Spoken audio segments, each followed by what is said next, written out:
नमस्कार। आजाद संवाद मीडिया में आपका स्वागत है। खबर के विश्लेषण के साथ मैं रमेश पटेल।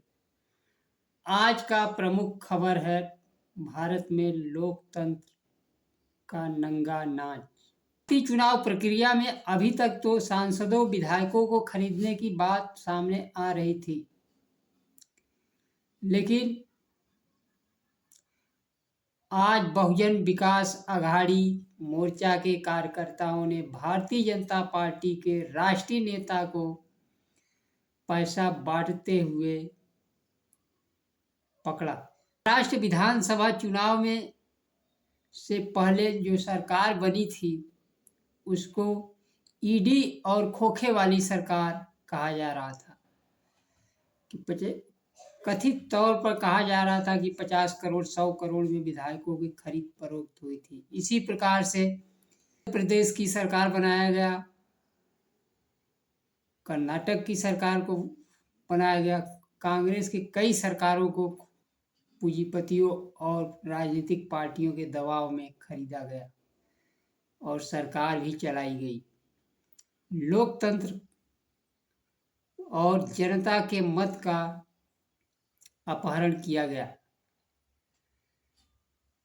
चाहे केंद्र सरकार हो चाहे राज्य सरकार हो, भारतीय जनता पार्टी की कोई भी सरकार मुद्दों पर कोई काम नहीं कर रही है। न युवाओं को नौकरी दे रही है, न शिक्षा का ध्यान दे रही है। आखिर वह चुनाव कैसे जीत रही है? चुनाव जीतने का कारण क्या है? केंद्र में 30 लाख वैकेंसियां खाली है, महाराष्ट्र में 3 लाख वैकेंसियां खाली है, हरियाणा में 2 लाख वैकेंसी खाली है। बेरोजगार किसान आत्महत्या, किसानों के एमएसपी का मूल्य नहीं मिल पा रहा है, बेरोजगारों को नौकरी नहीं मिल रही है, लेकिन सरकार भारतीय जनता पार्टी की बन रही है। यह कुछ लोगों के द्वारा लोकतंत्र की लूट है। इसमें राजनीतिक दल के साथ साथ पूंजीपति उद्योगपति भी शामिल हैं, जैसा कि आरोप महाराष्ट्र के उप मुख्यमंत्री अजित पवार ने लगाया था। महाराष्ट्र विधानसभा चुनाव में भारतीय जनता पार्टी धर्म, जाति, परिवार, मित्र सभी को बांटकर आपस में लड़ाकर भी सफलता प्राप्त करते हुए नहीं दिख रही है। प्रधानमंत्री, गृह मंत्री चुनाव मैदान छोड़ चुके हैं। इस बीच महाराष्ट्र में मतदान से पहले नोट के बदले वोट का कांड हो गया। महाराष्ट्र में चल आयोग को काम करना चाहिए, वह काम जनता अपने हाथ में ले ली है। चुनाव आयोग का मुख्य काम है चुनाव को निष्पक्ष संपन्न कराना, लेकिन खुलेआम धन बल, बाहुबल, बटोगे कटोगे, धार्मिक भाषण चल रहे हैं, लेकिन चुनाव आयोग गहरी निद्रा में सो रहा है। अघाड़ी के कार्यकर्ताओं ने भारतीय जनता पार्टी के राष्ट्रीय नेता विनोद तावड़े को मुंबई के एक होटल में घेर लिया। पालघर के नालासोपारा विधानसभा क्षेत्र में आज एक होटल के बाहर बहुजन विकास अघाड़ी के कार्यकर्ताओं ने भाजपा के राष्ट्रीय महासचिव विनोद तावड़े पर पैसे बांटने का आरोप लगाया। अंदर हंगामे का वीडियो वायरल हो रहा है। बहुजन विकास अघाड़ी का दावा है कि तावड़े के बैग में 5 करोड़ रुपए थे। खबर है कि विपक्षी दल चुनाव आयोग से शिकायत कर दी है। प्रदेश कांग्रेस अध्यक्ष नाना पटोले ने कहा कि पुलिस विनोद तावड़े को बचा रही है। प्रियंका चतुर्वेदी ने कहा, भारतीय जनता पार्टी पैसे बांटकर वोट पाना चाहती है। ओवैसी की पार्टी एआईएमआईएम के नेता इम्तियाज जलील ने आरोप लगाया, भारतीय जनता पार्टी को पता है उसे वोट नहीं मिलना है, वह पैसे बांटकर वोट खरीदना चाहती है। महाराष्ट्र विधानसभा चुनाव में महाराष्ट्र के उद्योग को गुजरात ले जाने की बात रही हो, किसानों को एमएसपी नहीं मिलने की बात रही हो, मुख्य मुख्य रूप से 3 लाख नौकरियां खाली रही, जिससे बेरोजगार सड़क पर हैं। युवक नौकरी के लिए, आरक्षण के लिए, संविधान बचाने के लिए, दलितों पिछड़ों के मुद्दे पर मौन भारतीय जनता पार्टी चुनाव में बटेगे कटेगे करते हुए जनता का मूल मुद्दों से ध्यान भटकाकर धन बल, ईडी, सीबीआई, चुनाव आयोग के माध्यम से चुनाव जीतना चाहती है। चुनाव आयोग जैसी संस्था का कोई भूमिका अब चुनाव में नहीं रह गया है। बहुजन विकास अघाड़ी का यह कार्य लोकतंत्र और संविधान के स्थापना में मील का पत्थर साबित होगा।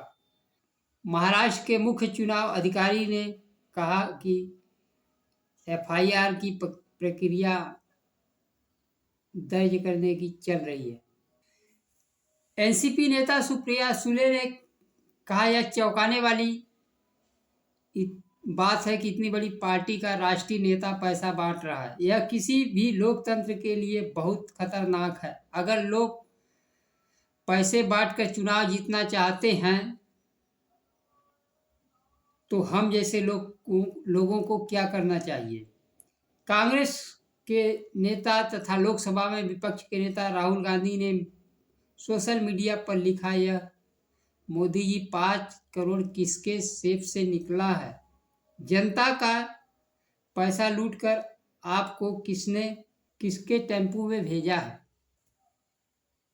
कमोबेश यही स्थिति झारखंड विधानसभा चुनाव में है। ईडी, सीबीआई ने कल्पना सोरेन को वर्तमान राजनीति की सबसे बड़ी नेता बनकर उभरी है। झारखंड राज्य बनने के बाद यह पहला चुनाव है कि झारखंड मुक्ति मोर्चा के अध्यक्ष तथा पूर्व मुख्यमंत्री चुनाव प्रचार अभियान से दूर रहे हैं। झारखंड के मुख्यमंत्री हेमंत सोरेन राज्य में इंडिया गठबंधन के शीर्ष नेता भले ही हो, लेकिन राज्य में मुख्य नेता का दर्जा तो कल्पना सोरेन को ही प्राप्त हो चुका है। शिबू सोरेन के अनुपस्थिति में चुनाव प्रचार की अगुवाई राज्य के दलित, पिछड़े, आदिवासी, मुसलमान और राज्य के मुद्दों तथा झारखंड के बकाया 1,36,000 करोड़ के मुद्दे पर भारतीय जनता पार्टी को घेरने की बात रही हो तथा जल जंगल जमीन बचाने की बात रही हो, कल्पना सोरेन ने प्रमुखता से मुद्दा उठाया। शिक्षा, स्वास्थ्य, चिकित्सा पर उनका ध्यान तथा प्रचार केंद्रित रहा। हेमंत सोरेन को जिस प्रकार झूठे मुकदमे में फंसाकर जेल में डाल दिया गया, उनकी अनुपस्थिति में चंपई सोरेन भले मुख्यमंत्री बने हो और कल्पना सोरेन पार्टी की नेता तो बन ही गई। वह पार्टी की नेता नहीं बल्कि झारखंड में इंडिया गठबंधन की नंबर 1 नेता बनी और इस चुनाव में जेएम की सबसे लोकप्रियता और स्टार प्रचारक रही। प्रत्याशी चाहे झारखंड मुक्ति मोर्चा कर रहे हो, कांग्रेस कर रहे हो और इंडिया गठबंधन की कोई भी प्रत्याशी हो, सभी चाहते थे कि कल्पना सोरेन हमारे चुनाव क्षेत्र में सभा करे। कल्पना सोरेन राज्य के मुद्दों पर केंद्र सरकार को घेरती रही, चाहे जातिगत जनगणना हो, दलित, पिछड़ों का आरक्षण बढ़ाने की बात रही हो, शिक्षा, महंगाई, बेरोजगारी तथा सरना कोड बिल पर घेरती रही। वही भारतीय जनता पार्टी कटेगे बटेगे जैसे धार्मिक मुद्दे पर बांग्लादेशी घुसपैठ के झूठ के सहारे चुनाव प्रचार करती रही।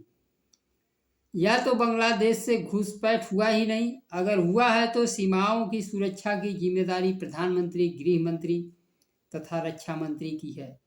सुरक्षा की अनदेखी कहीं न कहीं केंद्र सरकार ने की है। जल जंगल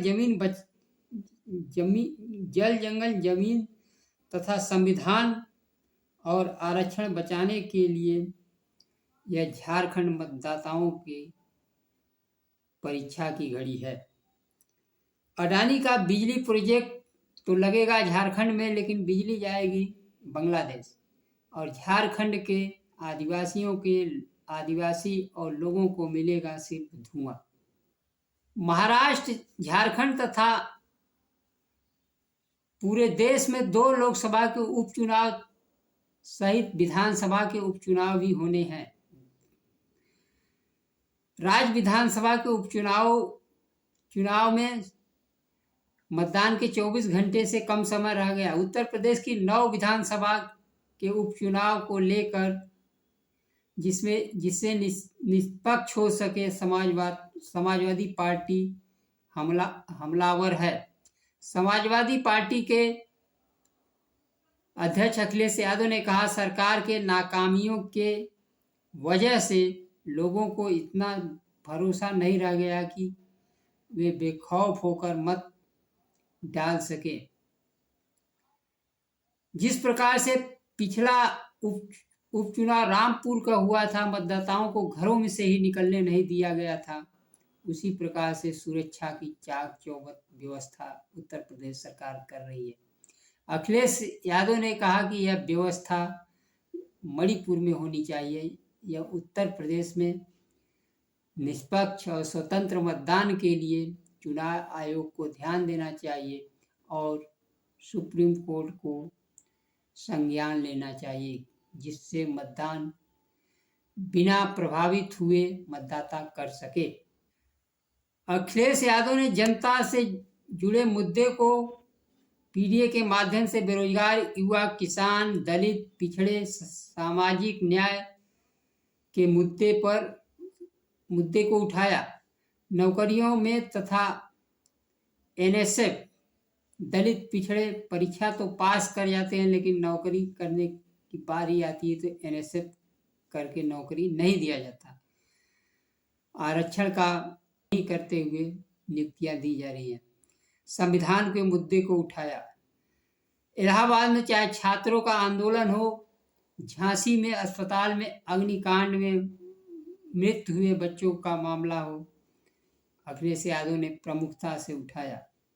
वहीं सत्तारूढ़ दल भारतीय जनता पार्टी तथा मुख्यमंत्री योगी आदित्यनाथ ने बटेगे कटेगे के बीच अपने दल में जूझते नजर आए। भारतीय जनता पार्टी के जहां कुछ नेता बटेगे कटेगे का समर्थन कर रहे हैं, वहीं कुछ नेता एक हैं तो सेफ हैं के साथ चल रहे हैं। कौन नेता बटेगे कटेगे के पक्ष में, कौन नेता एक है कि सेफ हैं के साथ हैं, यह भारतीय जनता पार्टी में अंदरूनी लड़ाई चल रही है। महाराष्ट्र विधानसभा चुनाव से पहले भारतीय जनता पार्टी के नेता और राष्ट्रीय महासचिव विनोद तावड़े का एक वीडियो सामने आया। कथित तौर पर वह कैश बांट रहे हैं। इस मामले में जमकर सियासत हो रही है। सपा प्रमुख अखिलेश यादव ने कहा, यह भारतीय जनता पार्टी का पुराना तरीका है। मुख्य चुनाव अधिकारी किरण कुलकर्णी ने कहा कि हम कानून के अनुसार काम करेंगे। नमस्कार, जय संविधान।